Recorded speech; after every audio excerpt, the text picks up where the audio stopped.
Hi, എല്ലാവർക്കും talk with അഞ്ജലിയുടെ പുതിയൊരു വീട്ടിലേക്ക് സ്വാഗതം. അപ്പോൾ ഇന്നത്തെ കഥ കേൾക്കാൻ എല്ലാവരും റെഡിയല്ലേ? അപ്പോൾ കഥ കേട്ട് ഇഷ്ടപ്പെടുകയാണെങ്കിൽ വീഡിയോ ഒന്ന് ലൈക്ക് ചെയ്യാനും ചാനൽ ഒന്ന് സബ്സ്ക്രൈബ് ചെയ്യാനും മറക്കല്ലേ. അപ്പോൾ നമുക്ക് വേഗം തന്നെ കഥയിലേക്ക് പോവാമല്ലേ?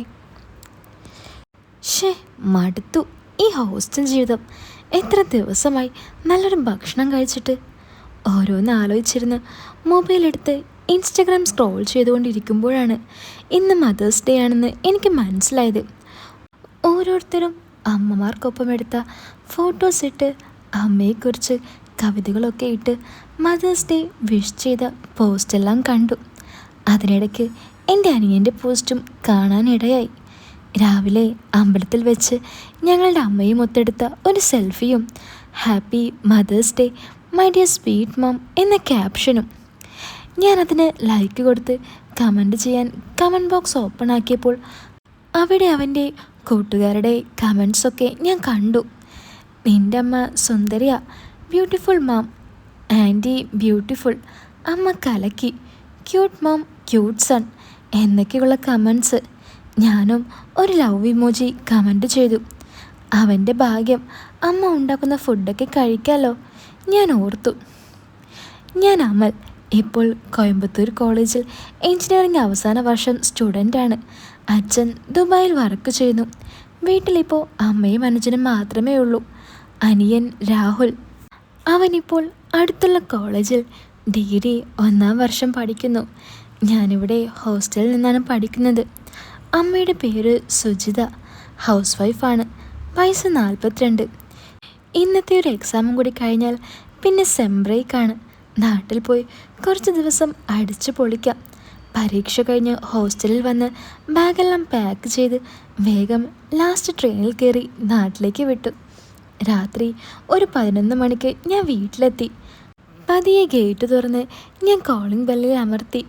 ഒരനക്കവുമില്ല. ഞാൻ സിറ്റ് ഔട്ടിൽ നിന്നും രാഹുലിനെ കോൾ ചെയ്തു. ഹലോ ചേട്ടാ, എന്തു പറ്റി, ഉറങ്ങിയില്ലേ? അവൻ ചോദിച്ചു. ഇല്ലടാ, ഉറക്കം വരുന്നില്ല. നീ ഉറങ്ങിയില്ലേ? ഞാൻ അവനോട് ചോദിച്ചു. ഏയ് ഇല്ല ചേട്ടാ, നാളെ അനൂപിൻ്റെ ചേച്ചിയുടെ കല്യാണമല്ലേ. അപ്പോൾ ഞങ്ങളിവിടെ മണ്ഡപത്തിൽ കുറച്ച് ജോലി ഉണ്ടായിരുന്നു, അതിനിരിക്കുക. ആ അയ്യോ, ഞാനത് മറന്നുപോയി. അത് നാളെ ആയിരുന്നോ? അനൂപ് എന്നെ വിളിച്ചായിരുന്നു, ദിവസം ഓർമ്മയുണ്ടായില്ല. ഓക്കെ, നാളെ കല്യാണത്തിന് കാണാം, ഞാൻ പറഞ്ഞു. അതിന് ചേട്ടൻ അവിടെയല്ലേ? അവൻ ചോദിച്ചു. ആടാ, ഞാൻ ഇപ്പോൾ തന്നെ കയറാം, രാവിലെ എത്തുമല്ലോ. ഓ, നടക്കുന്ന കാര്യം വല്ലതും ആണോ ഇത്? എന്നാലും നോക്ക്. ഓക്കെ ചേട്ടാ, ഞാൻ വീട്ടിലേക്ക് പോവാം, അമ്മ ഒറ്റക്കല്ലേ, ബൈ എന്നും പറഞ്ഞ് അവൻ കോൾ കട്ട് ചെയ്തു. അവൻ വരുന്നതിന് മുമ്പേ വീട്ടിൽ കയറാൻ ഞാൻ തീരുമാനിച്ചു. ഒരു സർപ്രൈസ് കൊടുക്കാം. ഞാൻ വീണ്ടും കോളിംഗ് ബെൽ അമർത്തി. കുറച്ച് കഴിഞ്ഞ് കതക് തുറന്നു വന്ന് നിന്ന അമ്മയെ കണ്ടതും ഞാൻ ഞെട്ടി. ആൾക്ക് 42 വയസ്സുണ്ടെങ്കിലും ആൾ കുറച്ചൊക്കെ മോഡേൺ ആണ്. അതുകൊണ്ട് ആ രീതിയിലാണ് ആൾ വന്ന് വാതിൽ തുറന്നത്. എന്നെ കണ്ട അമ്മ ഞെട്ടിയ പോലെ എനിക്ക് തോന്നി. ഡാ അമലെ, നീയായിരുന്നോ? നിനക്കൊന്ന് വിളിച്ചിട്ട് വന്നൂടെ? ഞാൻ കരുതി രാഹുലായിരിക്കുമെന്ന് എന്നോട് അമ്മ പറഞ്ഞു. ആ, അതൊരു സർപ്രൈസിന് വേണ്ടി. അല്ല, നീ വല്ലതും കഴിച്ചായിരുന്നോ? ഇല്ലമ്മേ, നല്ല വിശപ്പുണ്ട്, ഞാൻ പറഞ്ഞു. എന്ത് ചെക്കനാടാ, നിനക്ക് വല്ലതും വാങ്ങി കഴിച്ചുകൂടായിരുന്നോ? വാ, ദോശ ചുട്ടു തരാം. ഇന്ന് കുറച്ച് ചോറേ വെച്ചുള്ളൂ. ഞാനും അവനും അനുവിൻ്റെ ചേച്ചി പ്രിയയുടെ കല്യാണമല്ലേ നാളെ, അതുകൊണ്ട് അവിടെ പോയാൽ കഴിച്ചത്. ആ, എന്നെ വിളിച്ചിരുന്നു. ആ നടപ്പ് കണ്ടതും എനിക്കെന്തോ അതിശയം തോന്നി. കാരണം 2 മാസം മുമ്പ് ഞാൻ കണ്ടതുപോലെയൊന്നും അല്ല ഒന്നും. അച്ഛൻ്റെ ഒരു ഭാഗ്യത്തെക്കുറിച്ച് ഞാൻ ഇടയ്ക്ക് ഓർക്കാറുണ്ടായിരുന്നു. ഞാൻ എന്താ ഇങ്ങനെയൊക്കെ ആലോചിക്കുന്നേ? എന്തോ പെട്ടെന്ന് എനിക്ക് എന്തോ കുറ്റബോധം തോന്നി. ഞാനത് മനസ്സിൽ നിന്നും മാറ്റി. അമ്മ ഫ്രിഡ്ജിൽ നിന്നും മാവെടുത്ത് വെച്ചിട്ട് എന്നോട് ഡ്രസ്സ് മാറാൻ പറഞ്ഞിട്ട് അമ്മയുടെ മുറിയിലേക്ക് പോയി. ഞാൻ ഡ്രസ്സ് ചേഞ്ച് ചെയ്ത് അടുക്കളയിലേക്ക് നടന്നു. ഇപ്പോൾ വന്നപ്പോൾ അമ്മയിൽ ഒരു മാറ്റം, ഒരു ഷോളുണ്ട്. ഞാൻ എന്തൊക്കെയോ മനസ്സിൽ ആലോചിച്ച് കാട് കയറി അവിടെ ചിന്തിച്ചുകൊണ്ടിരുന്നു. അത് കണ്ട് അമ്മ എന്നോട്, എന്താടാ നീ ആലോചിക്കുന്നേ? ഏയ് ഒന്നുമില്ല അമ്മേ, ഇന്ന് അമ്പലത്തിൽ പോയപ്പോൾ രാഹുലും അമ്മയും എടുത്ത ഫോട്ടോ ഞാൻ കണ്ടായിരുന്നു, അതിനെക്കുറിച്ച് ആലോചിച്ചതാ. ആ, നീ അത് കണ്ടായിരുന്നോ? അവൻ നിർബന്ധിച്ച് ഇൻസ്റ്റയിലിടണമെന്നൊക്കെ പറഞ്ഞു. അതിന് എന്താടാ ഇത്ര ആലോചിക്കാൻ? ഫോട്ടോയ്ക്ക് എന്തെങ്കിലും കുഴപ്പമുണ്ടോ? അമ്മ ചോദിച്ചു. ഏയ് ഫോട്ടോ നല്ല ഫോട്ടോയാ, കമൻ്റാണ് പ്രശ്നം. ദേ നോക്കേ. അമ്മയ്ക്ക് ഞാൻ അമ്മയെക്കുറിച്ചുള്ള കമൻസ് എല്ലാം കാണിച്ചു കൊടുത്തു. 300 ലൈക്ക് കിട്ടിയിട്ടുണ്ട്. അമ്മയ്ക്ക് ഇത് കണ്ടപ്പോൾ മുഖത്ത് നാണം വന്നതുപോലെ തോന്നി. നാട്ടിലെ എല്ലാ എണ്ണവും കമൻറ്റ് ചെയ്തിട്ടുണ്ട്. അമ്മയ്ക്ക് ഇൻസ്റ്റാ അക്കൗണ്ട് എടുത്തൂടെ? നല്ല ഫോളോവേഴ്സ് ആയിരിക്കും. ഞാൻ പറഞ്ഞു. അതൊക്കെ നിങ്ങൾ യൂത്തിനുള്ളതല്ലേ. ആ പിന്നെ നിൻ്റെ അമ്മൂമ്മ വന്നിരുന്നു കഴിഞ്ഞ തിങ്കളാഴ്ച. ആ, എന്നിട്ട് എപ്പോഴാ പോയേ? കഴിഞ്ഞ തിങ്കളാഴ്ച വന്നിട്ട് ഇന്നാ പോയേ. മാമനും മാമിയും ഇന്ന് വന്ന് കൊണ്ടുപോയി. രാത്രിയായി അവർ പോയപ്പോൾ. നിൻ്റെ അനിയനെ ഒന്നും ചെയ്യാൻ വിടില്ല നിങ്ങളുടെ അമ്മൂമ്മ. എപ്പോഴും അവൻ്റെ കൂടെ തന്നെ ആയിരുന്നു. തൊട്ടതിനും പിടിച്ചതിനും അവൻ്റെ കുറ്റങ്ങൾ കണ്ടുപിടിക്കും. അത് പാടില്ല ഇത് പാടില്ല എന്നൊക്കെ പറഞ്ഞ് ചെക്കനെ വെറുപ്പിച്ചു. പിന്നെ രാത്രി അമ്മ എൻ്റെ കൂടെ കിടക്കുന്നതും. എന്നെയാണെങ്കിൽ ഉറങ്ങാനും സമ്മതിക്കില്ല. ഓരോ കാര്യങ്ങൾ പറഞ്ഞ് കിടക്കും. ആഹാ, അവനും അനുഭവിക്കട്ടെ. പണ്ട് ഞാനായിരുന്നു, ഇപ്പോൾ അവൻ. എന്തായാലും പോയത് നന്നായി. ഞാൻ അമ്മയും പരസ്പരം ചിരിച്ചു നിന്നു. ഞാൻ ദോശ കഴിച്ചു കഴിഞ്ഞ് കൈ കഴിക്കതും കോളിംഗ് ബെല്ല് കേട്ട് ഞാൻ പോയി തുറന്നു. ഞാൻ തുറന്നതും രാഹുലായിരുന്നു. എന്നെ കണ്ടതും അവൻ്റെ മുഖം വാടിയ പോലെ തോന്നി. അവൻ സങ്കടപ്പെടുന്ന പോലെ എനിക്ക് തോന്നി. എന്താടാ, എന്തു പറ്റി? ഏയ് ഒന്നുമില്ല, നല്ല ക്ഷീണം, പോയി കിടക്കണം. അവിടെ നല്ല പണിയായിരുന്നു. അവൻ അതും പറഞ്ഞ് അകത്തേക്ക് കയറി. അവൻ്റെ കയ്യിലെ വലിയൊരു പൊതിയിലുണ്ടായിരുന്ന മുല്ലപ്പൂ അവൻ അമ്മയ്ക്ക് കൊണ്ടുപോയി കൊടുത്തു. അമ്മ അവനെ നോക്കിയൊന്ന് ആക്കി ചിരിച്ച പോലെ തോന്നി. അവൻ അമ്മയെ ദേഷ്യത്തിൽ നോക്കിയിട്ട് മുഖം തിരിച്ചു. ചേട്ടനപ്പോൾ വന്നു? അവൻ ചോദിച്ചു. ഇപ്പോൾ വന്നതേ ഉള്ളടാ. അമ്മേ, അമ്മൂമ്മ ഉറങ്ങിയോ? അമ്മൂമ്മ പോയടാ, മാമൻ വന്ന് കൊണ്ടുപോയി. എന്നിട്ടെന്താ എന്നെ വിളിച്ച് പറയാനേ? അതെന്തിനാ നിന്നെ വിളിച്ച് പറയണേ? അവൻ വീണ്ടും അമ്മയെ ദേഷ്യത്തിൽ നോക്കി. അമ്മ വീണ്ടും അവനെ കൊഞ്ഞളും കുത്തി കാണിച്ച് ചിരിച്ചു.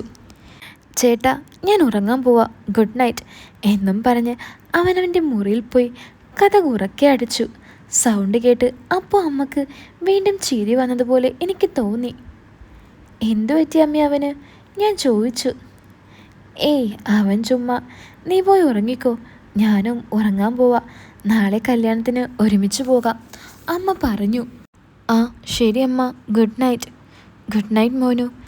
രാവിലെ അമ്മ ചായയുമായി എന്നെ തട്ടി വിളിച്ചപ്പോഴാണ് ഞാൻ എഴുന്നേറ്റത്. എനിക്ക് ചായ തന്നിട്ട് അമ്മ അവൻ്റെ മുറിയിലേക്ക് നടന്നു. ഞാൻ വാ കഴുകാൻ ഹാളിലെ വാഷ് ബേസിൽ പോയപ്പോൾ അവൻ്റെ മുറിയിൽ നിന്നും അമ്മയുടെ അവൻ്റെയും സംസാരം കേട്ടു. ഞാൻ അവിടേക്ക് നീങ്ങി നിന്ന് അത് ശ്രദ്ധിച്ചു. ഡാ, നിനക്ക് കുറച്ച് കൂടുന്നുണ്ട് കേട്ടോ. കണ്ട വൃത്തിയായിട്ട് പിള്ളേരുടെ കൂടെ കൂടി തീരെ വഷളായി നീ. അച്ഛനെപ്പോഴും നിൻ്റെ കാര്യം ഓർത്ത് സങ്കടാ, അമ്മ അവനോട് പറഞ്ഞു. ഓ, അതെന്താ അച്ഛൻ ചേട്ടനെ ഓർക്കാത്തേ?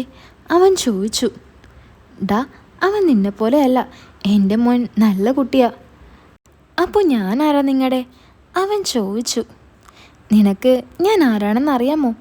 അറിയാം, എന്നിട്ടാണോ നീ ഇങ്ങനെ ചോദിക്കുന്നേ? അമ്മ പറഞ്ഞു.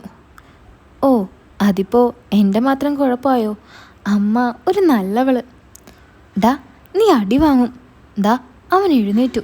നീ വേഗം എഴുന്നേറ്റ് കുളിക്കാൻ നോക്ക്, സമയമായി, അമ്മ പറഞ്ഞു. അപ്പോൾ ഇനി അമ്മയ്ക്ക് എന്നെ ഇഷ്ടമല്ല? നീ എഴുന്നേറ്റ് കുളിക്കാൻ നോക്കടാ. അമ്മ അതും പറഞ്ഞ് പുറത്തേക്ക് നടന്നു. അമ്മ പറയുന്നത് എന്തൊക്കെയാണെന്ന് എനിക്കൊന്നും മനസ്സിലായില്ല. ഞാൻ ഓരോന്നോർത്ത് കുളിക്കാൻ കയറി. കുളിച്ച് റെഡിയായി ഞാൻ ഹാളിലേക്ക് ചെന്നു. അവനവിടെ ഇരിക്കുന്നുണ്ടായിരുന്നു. അമ്മേ, ഇതുവരെ കഴിഞ്ഞില്ലേ? ചേട്ടനും ഞാനും റെഡിയായി, രാഹുൽ അമ്മയോട് വിളിച്ചു പറഞ്ഞു. അമ്മ കുറച്ച് കഴിഞ്ഞ് ഹാളിലേക്ക് വന്നു. അമ്മയെ കണ്ട് ഞാൻ ഒന്ന് നോക്കി നിന്ന് പോയി. അമ്മ കൂടുതൽ ഭംഗി വെച്ച പോലെ. ഒരു പിങ്ക് കളർ സാരിയായിരുന്നു അമ്മയുടെ വേഷം. എങ്ങനെയുണ്ട് പിള്ളേരെ, കൊള്ളാവോ? അമ്മ ഞങ്ങൾ രണ്ടുപേരോടും ചോദിച്ചു. കലക്കി, അമ്മ സുന്ദരമായിട്ടുണ്ട്, പ്രത്യേകിച്ച് ഈ സാരിയിൽ, ഞാൻ പറഞ്ഞു. അത് കേട്ട് അവൻ എന്നോട്, അതെന്താ ചേട്ടാ, അമ്മ സാരി എടുത്തില്ലെങ്കിലും സുന്ദരിയാ. അത് കേട്ട അമ്മ അവനെ ഒന്ന് ദേഷ്യത്തിൽ നോക്കി. എന്താ അമ്മേ ഇങ്ങനെ നോക്കുന്നേ? അമ്മയ്ക്ക് ചുരിദാർ ഇട്ടാലും നല്ല ഭംഗിയാണ്, അതാ ഞാൻ ഉദ്ദേശിച്ചത്. അവൻ ഇത് പറയുമ്പോൾ അമ്മയുടെ മുഖം ചുവന്ന് തുടുത്തു. താങ്ക് യു മക്കളെ, വാ ഇറങ്ങാം. ഞങ്ങൾ 3 പേരും കാറിൽ കല്യാണം നടക്കുന്ന ഓഡിറ്റോറിയത്തിലേക്ക് വിട്ടു. അവിടെ വന്നിറങ്ങിയത് മുതൽ പിള്ളേർ തൊട്ട് കിളവന്മാർ വരെ അമ്മയെ നോക്കുന്നത് ഞാൻ കണ്ടു. അമ്മയുടെ കൂടെ നടക്കുന്നതിൽ ഞാനും ഒന്ന് അഭിമാനിച്ചു. ഞങ്ങൾ പരിചയക്കാരോട് വർത്തമാനം പറഞ്ഞു നിന്നു. എൻ്റെ അവിടുത്തെ ചില കൂട്ടുകാരായിട്ട് ഞാൻ കത്തിവെച്ച് നിന്നു. ആ ചേട്ടാ, ഇതെപ്പോൾ വന്നു? ഞാൻ തിരിഞ്ഞു നോക്കിയപ്പോൾ അത് രാഹുലിൻ്റെ കൂട്ടുകാരൻ അർജുനായിരുന്നു. ആളൊരു തല്ലിപ്പൊളിയാണ്. +2 തോറ്റിപ്പോൾ ഓരോ പണിക്കായിട്ട് പോവുകയാണ്. ആടാ, ഞാൻ ഇന്നലെ വന്നു. ആ, അവനും ആൻറ്റി എവിടെ? അവൻ ചോദിച്ചു. എവിടെങ്ങാനും കാണും. നിൻ്റെ വർക്കൊക്കെ എങ്ങനെ പോകുന്നു? ഞാൻ ചോദിച്ചു. ആ, കുഴപ്പമില്ല. പിന്നെ ആസ്വദിച്ച് ചെയ്യുമ്പോൾ ഒരു രസമല്ലേ. ചേട്ടന് ഇനി എന്നാ തിരിച്ച്? ഞാനിനി അടുത്താഴ്ച പോകൂടാ. ശരി, എന്നാൽ ഞാൻ ചെല്ലട്ടെ. ആടാ ശരി. ഞാൻ അവിടെ ഫോണിൽ നോക്കിയിരുന്നു. ആ സമയം അടുത്ത വീട്ടിലെ പ്രഭാൻറ്റി എൻ്റെ അടുത്തേക്ക് വന്നു. ഡാ അമലെ, സുജിത എവിടെ? കാണാനില്ലല്ലോ, ആൻറ്റി എന്നോട് ചോദിച്ചു. ഇവിടെ എവിടെയെങ്കിലും കാണുമോ ആൻറ്റി? ഞാൻ പറഞ്ഞു. അവർ പോയി കഴിഞ്ഞ് ഞാൻ അവിടെയെല്ലാം ഒന്ന് നോക്കി. അമ്മയെയും അവനെയും കാണുന്നില്ല. ഞാൻ ഓഡിറ്റോറിയത്തിൻ്റെ ബാക്ക് സൈഡിലേക്ക് നടന്നു. അവിടെ പാത്രങ്ങളൊക്കെ വെക്കുന്ന ഒരു ഷെഡുണ്ട്. അതിനോട് ചേർന്ന് അവൻ നിൽക്കുന്നത് ഞാൻ കണ്ടു. അവൻ ആരോട് സംസാരിക്കുകയാണ്. കുറച്ചുകൂടി അടുത്തേക്ക് നീങ്ങി നോക്കിയപ്പോൾ അത് അമ്മയാണെന്ന് മനസ്സിലായി. അവർ എന്താ മാറി നിന്ന് സംസാരിക്കുന്നേ? രാവിലെ തോന്നിയ സംശയം കാരണം ഞാൻ അവർ പറയുന്നത് കേൾക്കാൻ വേണ്ടി പതിയെ ഷെഡിൻ്റെ സൈഡിൽ ചെന്ന് നിന്നു. പറ്റില്ല, അമ്മമ്മ വന്ന കാരണം പ്ലാൻ ചെയ്തെല്ലാം വെള്ളത്തിലായി. ദാ ഇപ്പോൾ ചേട്ടനും, അവൻ പറഞ്ഞു. ഡാ നീ ഒന്ന് ക്ഷമിക്ക്, അമ്മ അവനോട് പറഞ്ഞു. ഇല്ല, പറ്റില്ല, എനിക്കിനി പിടിച്ചു നിൽക്കാൻ വയ്യ. ഡാടാ, സ്വന്തം അമ്മയോടാണ് ഇങ്ങനെ പറയുന്നതെന്ന് നീ ഓർക്കണം, അമ്മ അവനോട് പറഞ്ഞു. ഓ, അമ്മയ്ക്ക് മോൻ്റെ കൂട്ടുകാരനായിട്ട് മറ്റേ പരിപാടി നടത്താം. ഞാൻ പറയുമ്പോഴേ കുഴപ്പമുള്ളൂ. ആ അർജുൻ്റെ കയ്യിൽ ഇപ്പോഴും ആ വീഡിയോ ഉണ്ട്, അവൻ അമ്മയോട് പറഞ്ഞു. അത് കേട്ട് ഞാനൊന്ന് നെട്ടി. അർജുൻ, നേരത്തെ എന്നോട് സംസാരിച്ചവൻ, അവനായിട്ട് അമ്മ, എനിക്ക് വിശ്വസിക്കാൻ പറ്റില്ല. പ്ലീസ് മോനു, അതമ്മയ്ക്ക് അറിയാതെ പറ്റിയതാ. അവനെന്ന് പൈപ്പ് നന്നാക്കാൻ വന്നപ്പോൾ അമ്മ പറഞ്ഞു. അതൊക്കെ ശരി. ഇനി എൻ്റെ കാര്യം പറ. എത്ര നാളായെന്നറിയാമോ? ഒരു തവണയെങ്കിലും എനിക്ക്, അവൻ അമ്മയോട് ചോദിച്ചു. അതമ്മ സമ്മതിച്ചതല്ലേ, അപ്പോഴല്ലേ അമ്മമ്മ വന്നത്. അമ്മമ്മ പോയിക്കഴിഞ്ഞ് മോൻ്റെ ആഗ്രഹം സാധിച്ചു തരാമെന്ന് കരുതിയിരുന്നതാ. ഇന്നലെ കോളിംഗ് ബെൽ കേട്ടപ്പോൾ നീയാണെന്ന് കരുതിയ ഞാൻ വാതിൽ തുറന്നത്. അപ്പോഴാണ് അമലിനെ കണ്ടത്. ഞാനൊക്കെ ചൂളിപ്പോയടാ. ഓഹ്, ഇനി ആ ചേട്ടൻ അടുത്ത ആഴ്ച വരെ ഇവിടെ കാണില്ലേ? അവൻ പോയിട്ട് മോൻ്റെ ആഗ്രഹം അമ്മ സാധിച്ചു തരാം, അമ്മ പറഞ്ഞു. ഓഫ്, അതുവരെ ഞാൻ ഇനി കാത്തിരിക്കണോ? എനിക്ക് ക്ഷമയില്ലമ്മേ. മുന്നിൽ ബിരിയാണി വെച്ചിട്ട് തിന്നാതിരിക്കാൻ പറ്റുമോ? എടാ മോനു, അല്ലാതെ വേറെ വഴിയില്ലല്ലോ. എന്നാൽ ഞാനൊരു പ്ലാൻ ഇടാം. നമുക്ക് പുറത്തു പോകാം, എന്നിട്ട് എവിടെയെങ്കിലും പോയി റൂം എടുക്കാം. അയ്യോ, അതൊക്കെ റിസ്ക്കാണ് മോനു, അമ്മ പറഞ്ഞു. ഓ, അപ്പോൾ ആ അർജുൻ്റെ കൂടെ അമ്മ പോയതോ? അന്നവൻ്റെ കൂട്ടുകാരനും ഉണ്ടായിരുന്നില്ലേ, അപ്പോൾ റിസ്ക് ഉണ്ടായില്ലേ? അത് മോനു, അതൊക്കെ കഴിഞ്ഞ കാര്യമല്ലേ. അമ്മയ്ക്ക് ഒരബദ്ധം പറ്റിയതൊക്കെ മോനോട് പറഞ്ഞതല്ലേ. ഇനിയും അതൊക്കെ പറഞ്ഞ് എന്തിനാ അമ്മയെ നീ വിഷമിപ്പിക്കുന്നേ? അമ്മ അവനോട് പറഞ്ഞു. വിഷമിപ്പിക്കാൻ പറഞ്ഞതല്ല അമ്മേ, എനിക്ക് അത്രയും ആഗ്രഹം ഉണ്ടായിട്ടാ. ഇനി ഇത് എൻ്റെ മാത്രമാണെന്ന് അമ്മ വാക്ക് പറഞ്ഞതല്ലേ, അവൻ അമ്മയോട് പറഞ്ഞു. അമ്മ ആ വാക്കൊരിക്കലും തെറ്റിക്കില്ല. പക്ഷേ അമൽ ചോദിച്ചാൽ നമ്മൾ എന്തു പറയും? അവൻ കൂടി എല്ലാം അറിഞ്ഞാൽ ഉറപ്പായും അച്ഛനിത് അറിയും. പിന്നെ ഞാനില്ല. ഇല്ലമ്മേ, അത് ഞാൻ നോക്കിക്കോളാം.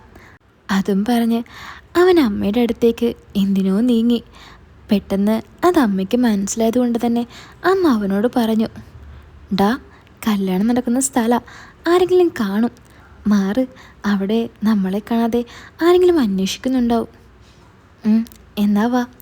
അവർ തിരിച്ച് നടക്കാൻ തുടങ്ങിയപ്പോൾ ഞാൻ അവിടെ നിന്നും മാറി. അവർ പോയി കുറച്ചു നേരം ഞാൻ അവിടെ നിന്നു. എല്ലാം കേട്ട് എൻ്റെ കിളി പോയി നിൽക്കായിരുന്നു. ഒരുപാട് ചോദ്യങ്ങൾ എൻ്റെ മനസ്സിലുണ്ടായിരുന്നു. അമ്മയ്ക്ക് രാഹുലിൻ്റെ ഫ്രണ്ട് അർജുനായിട്ട് എന്താ ചുറ്റിക്കളി? അവൻ്റെ കൂടെ അമ്മ വീട്ടിൽ പോയിട്ടുണ്ട്, അതും കൂടെ അവൻ്റെ കൂടെ മറ്റു കൂട്ടുകാരും. അതെല്ലാം അറിഞ്ഞിട്ടുണ്ട് രാഹുൽ. അമ്മമ്മ പോയിട്ട് അവനെന്തോ പ്ലാൻ ചെയ്തു. ഞാൻ വന്നതോടെ അതും പൊളിഞ്ഞു. ഇപ്പോൾ അവർ പുറത്തുപോയി അത് സെറ്റാക്കാൻ പ്ലാൻ ഇടുന്നു. എന്നാലും എന്തൊക്കെ ഇവിടെ നടക്കുന്നേ? എന്തായാലും ഇതിനൊക്കെ ഒരു ക്ലാരിറ്റി വരുത്തിയിട്ടേ ഇനി കാര്യമുള്ളൂ. മനസ്സിൽ പറഞ്ഞുറപ്പിച്ചുകൊണ്ട് ഞാൻ തിരിച്ച് ഓഡിറ്റോറിയത്തിലേക്ക് നടന്നു.